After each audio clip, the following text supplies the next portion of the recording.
My next guest wants to sue Al Gore for fraud. He hopes a legal challenge will settle the global warming debate once and for all. He's John Coleman, and he founded the Weather Channel. My favorite channel, has some of the hottest women there. And now he works as a weatherman for KUSI TV in San Diego. He knows warm fronts like I know cold cuts. So, John, why do you want to sue Al Gore? Well, the deal is this, Greg. We have tried and tried and tried to get a debate on global warming with scientists on the other side.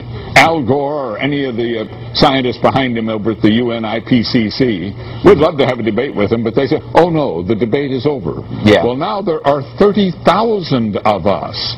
We have 30,000 scientists, 9,000 PhDs, who have signed up to debunk global warming. And they still won't listen to us. You realize that Fox is the only cable network that'll put us on the air. CNN won't. That other thing, MSNBC, it won't. CBS, ABC, NBC, they scoff at us. We can't get on the air. If it weren't for the internet, you wouldn't even know I existed. Yeah, no, that's true. The whole deal is that somehow we have to be heard. So we figure maybe a court of law. Now, let me ask you, do you think, why hasn't Al responded to you? Is he scared, or is he just pretending you don't exist? Well, I think he regards us as just a little gnat. After all, he's a former Vice President of the United States. He's got an Oscar. He's got a Grammy. He's got $100 million. He's got a Nobel Peace Prize. I'm going to scare him? I wish. Now, you say in a lot of your writing that global warming is a scam. Why do you think that?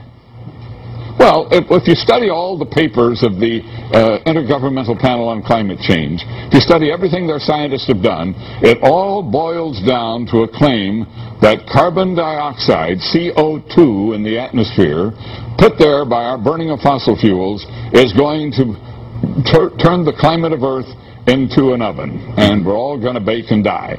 Well, that's sheer nonsense. We have burning fossil fuels for 100 years. And what have we done so far? We might have raised the temperature by 1/10 of 1 degree, maybe. CO2 is a natural compound in the atmosphere. It's not a pollutant. No, plants have to have it. It's like water vapor. Every time I breathe out, I create it.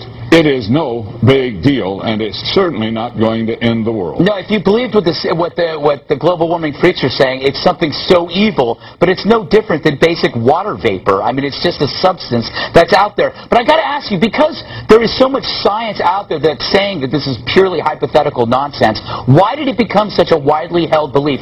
Why is global warming so, I don't know, easily embraced by people in Hollywood, by people in the media? Well, it's the most amazing part of the story, really. How did it become such this huge accepted scam? I mean, it started off with some environmentalists and some one-world politicians at the UN who had World Earth Day in 1970, and out of that they finally managed to create this IPCC, Intergovernmental Panel on Climate Change at the UN. They claimed, of course, that that was had something to do with science. All it was an environmental advocacy group. Then Al Gore learned a little bit about CO2 in college. One course, learned a little, and all of a sudden he became an expert. So he becomes vice president, the UN starts foisting this thing on us, and the media, which loves a crisis, loves to tell us that the world is coming to an end, the media jumped aboard, and once the media was aboard, so you got the UN, you got Al Gore, you got the media, what are the politicians going to do? They follow. What's interesting is almost with every issue, you're allowed some kind of debate or dissent, and this is worse, actually, worse than any kind of religion where you're not allowed to dissent. You can't say anything without being called an idiot or crazy.